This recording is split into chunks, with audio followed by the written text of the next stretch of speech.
Module 13, Pre-Digital Corpora, Part 2. So, in our earlier module, we have emphasized how pre-digital corpora are used in lexicographic activities. Here, in this module, we'll identify some other areas where also pre-digital corpora are used. Those main areas are the area of lexical study, grammar writing, speech study, language pedagogy, language acquisition, stylistic studies, and some other fields. Everywhere we are trying to show how handmade language corpora are used in different ways by different scholars to achieve their goals, even if no technology or digital corpora available to them. First, the corpora in lexical study. Edward Thorndike was the first scholar, perhaps, who developed a large database for the purpose of lexical study of English. He manually compiled a database of nearly 4.5 million words. Just imagine the amount of words he collected from various printed documents for lexical analysis, which eventually led him to publish the Teacher's Word Book in 1921. So he manually collected 4.5 million words. In the following years also, he added numerous text samples from magazines, periodicals, and juvenile literature with the existing database to turn into a huge database of 18 million words. So 1921, he compiled this, and eventually subsequent analysis of the data he collected resulted in publications of the Teacher's Handbook of 30,000 words that contained several word lists showing the relative frequency of occurrences of words in various text types. So whole credit goes to Edward Thorndike because he was the first, perhaps the first scholar who collected.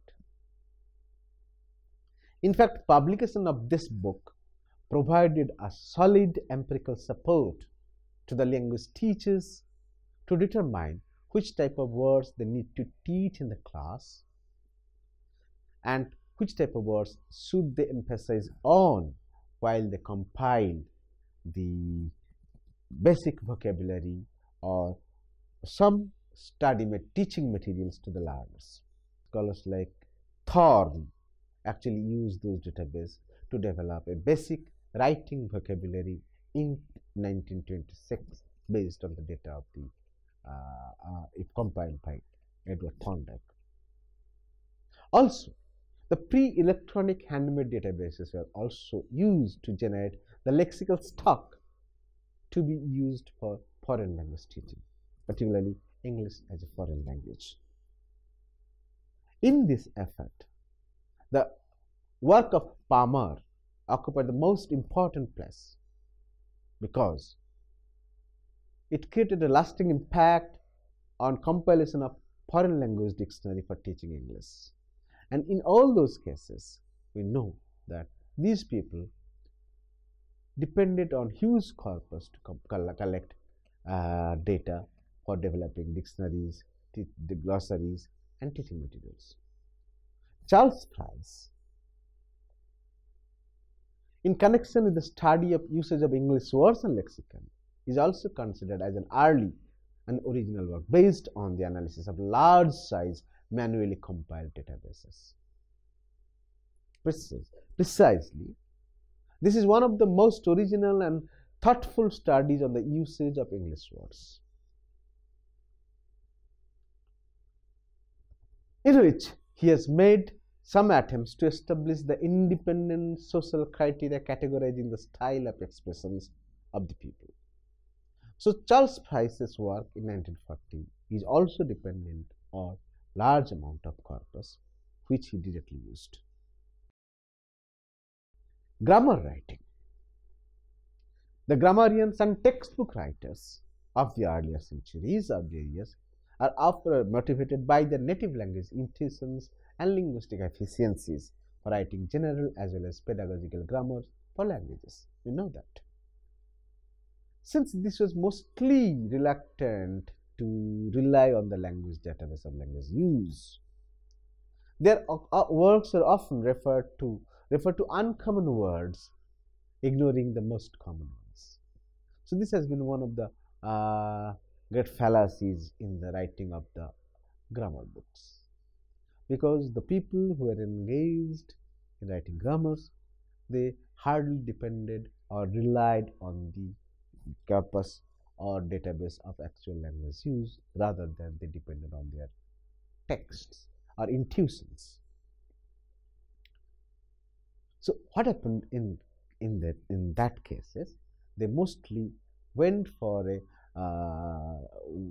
what should I say, uncommon usages of words, intuitively constructed sentences than which are actually found. But in the early 20th century, the strategy or the approach slightly changed, particularly Postma and Krisinger depended on large databases of language, a large set of sentences collected from various English newspapers and imaginative texts such as novels and short stories to collect sentences and other important properties of grammar to compile grammar books. In a similar fashion also, Otto Jespersen compiled large list of illustrated examples of sentences from various sources of text to analyze the basic form and structure of English sentences. So these databases were, however, inevitably skewed to a large extent to include examples of unusual as well as interesting constructions at the expense of normal sentences found to be used heavily by the language users. So we noted that some scholars also collected large number of examples, sentences, illustrative sentences to write grammars. But most of the time, they tilted their attentions towards the unique, uncommon, rare, or interesting constructions rather than the most frequent, common, recurrent, and regular usages.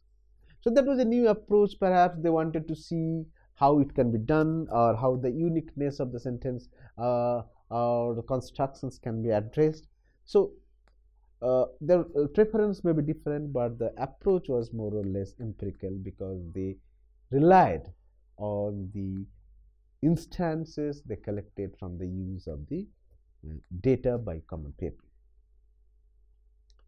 The work of Charles Price, which was published in 1952, is an authentic example of a descriptive grammar in English, because it is based on the analysis of a lexical list created by transcribing a few normal telephonic conversations, a very unique one. Later analysis of the corpus yielded some interesting observations about the normal speech habits of the people, which is not known. For instance, 4,000 to 5,000 different words or types were used in those telephonic conversations that accounted for nearly 95% of the vocabulary of the written texts. Very interesting observation. Similarly, there were nearly 1,000 type words of the speech that covered 85% of the vocabulary of the written texts. Also, the most 50 frequently used function words accounted for about 60% of the speech. So there are various different kinds of statistical studies were taken from it. The basic argument is something like that the early grammarians, although mostly were intuitive in nature, they also depended on large collections of actual language use of different sentence types to construct or write grammar books or formulate new rules of grammar in the language.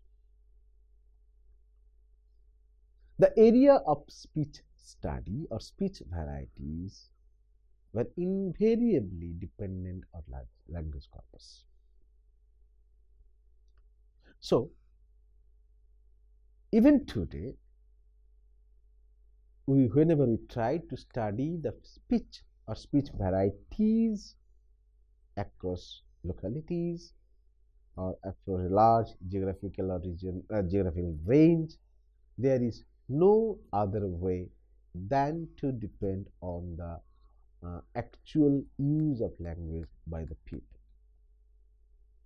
So, the basic argument is that whenever you are going to study the speech, you need to depend on the corpus also. So, generation of corpus or small corpus spoken text is not a very difficult task in those days when there are some strategies for collecting speech data. If you look back, we can find out that in cases of understanding the properties of speech, you need to record those speeches. Also, you need to identify the number of words which are normally used in speech. Also, you need to record the speech, how people use them. So, it was very clear to those earlier scholars that if they want to understand how people use language in their spoken interactions, what kind of vocabulary they use, what kind of constructions they prefer in use in speech, what kind of fillers they use, what kind of words are more frequent in occurrence in speech, how the sentences are constructed, all those information can be retrieved only when we have a good speech database ready for our access and utilization. So it is almost clear to them. But since no advanced tool or methods were available to them, they had to depend on two ways.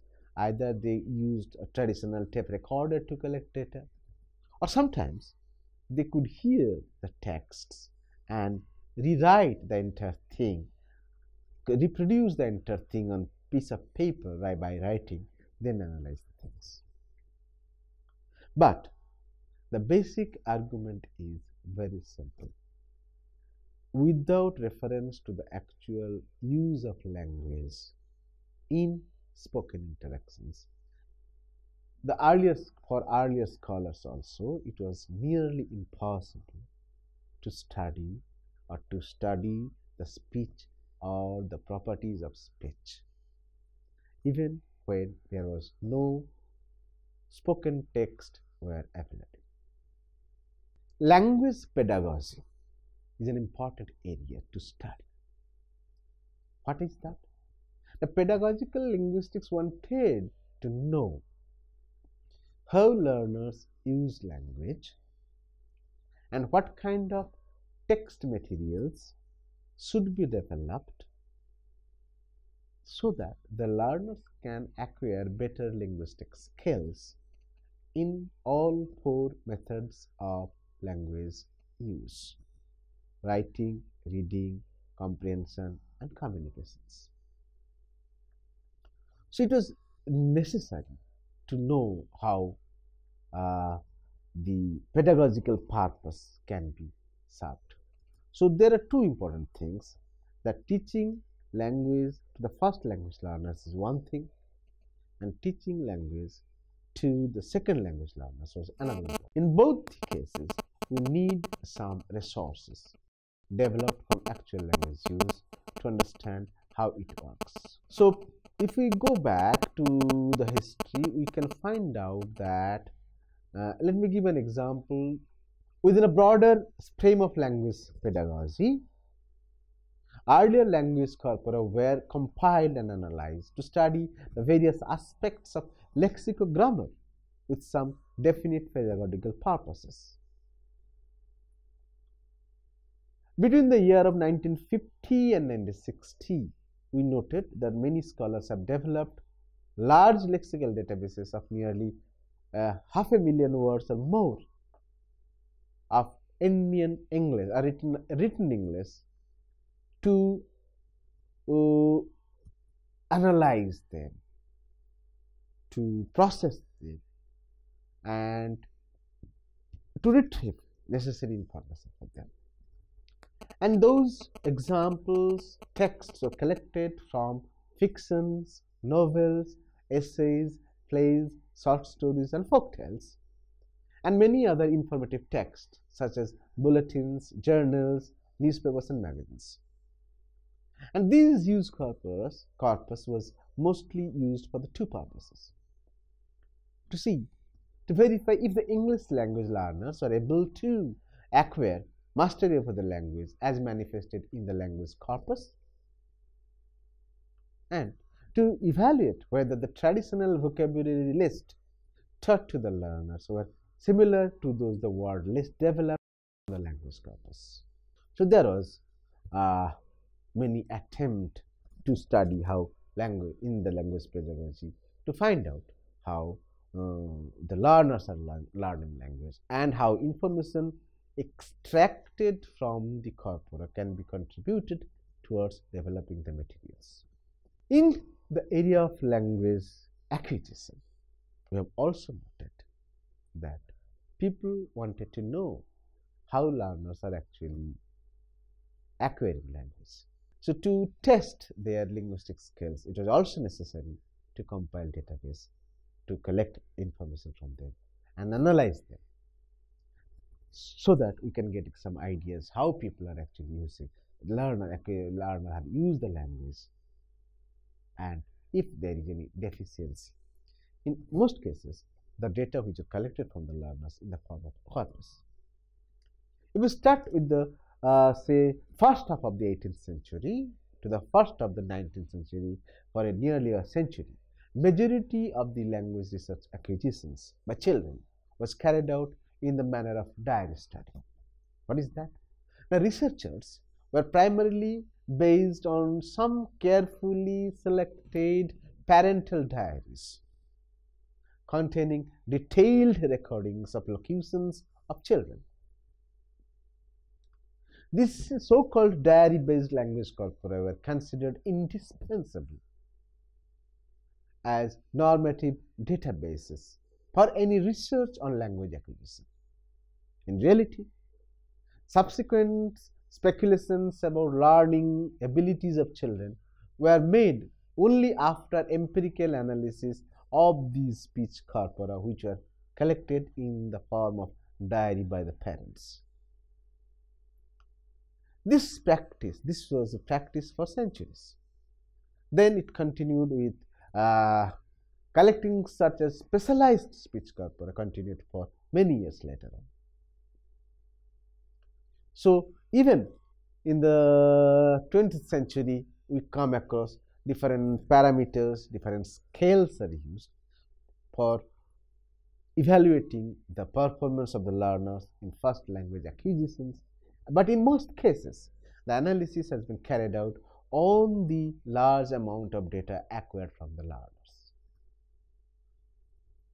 Stylistic studies is another important area where corpus has been of tremendous importance. The use of language corpora in stylistic studies, or analysis of texts, and that of authors, was probably one of the oldest disciplines in the history of corpus-based language research. There are several instances that will help us to realize how handmade text corpora are used for stylistic researches before the language corpora are used in digital form for these purposes. For instance, the entire text of the Bible was utilized to generate a corpus on which experts made commentaries and criticisms.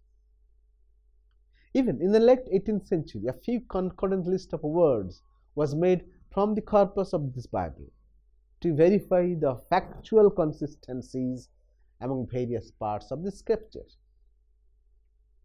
The list included all the major content words as well as the function words and collocations. The analysis of this enabled many researchers to shed new lights on the linguistic nature of the scripture. Similar works have been carried out on the works of Shakespeare to understand the chronological order of his plays, also to overcome the problems of stylistic variations, grammatical styles, forms of his plays, and many other things. Many attempts are made in earlier days to analyze the stylistic utilities, stylistic properties, stylistic uniqueness of individual authors with analysis of the entire creations of respective authors as a corpus. So we can find out that corpora of different types in pre-electronic era are used in different ways to understand various issues of languages and related factors in linguistics. There are some other areas also where this has been used. Let us mention that there are many areas are also there where corpora not in the pre-electronic corpora are used. For instance, that handmade corpora has made valuable contributions for the growth of maturity of the discipline of linguistics, because analysis of those handmade corpora contributed a lot to understand not only the basic primary properties and aspects of a language, but many other aspects which are not immediately addressed or discussed. The most notable among these areas is the comparative linguistics, which had shown evidence of its inclination for information obtained from language corpora also. So whenever we are studying between the languages, making comparative study, we need to have a large data, and people also use the large amount of data for these purposes. Handmade corpora are also used to trade and identify the patterns of spelling variations of words in the language in earlier words. As you know, in 1897, a German scholar, Kaiden, manually compiled a corpus of nearly 11 million words from various types of written texts to calculate the frequency distributions of letters, to count the sequence of letters in words, and to study the general spelling variations in German. Recently also, new modern corpora are being used for this purpose also. Then in statistical linguistics, in dialectology, in mathematical linguistics, and many other areas, we can identify that language corpora, pre-electronic language corpora, have been regularly used. So, to conclude, thus this is the second part of the survey, where we have tried to identify the major areas where corpora, handmade corpora of different form, of different types, are used to substantiate, to supplement the knowledge base of the experts involved in different activities. When we find that there is a strong tendency of the new generation of scholars to refer to language corpora directly or indirectly to study any particular aspects of language under investigation, it becomes imperative to know whether same type of attempt have been made at all in the past, in the history, and whether we are actually steps ahead from them.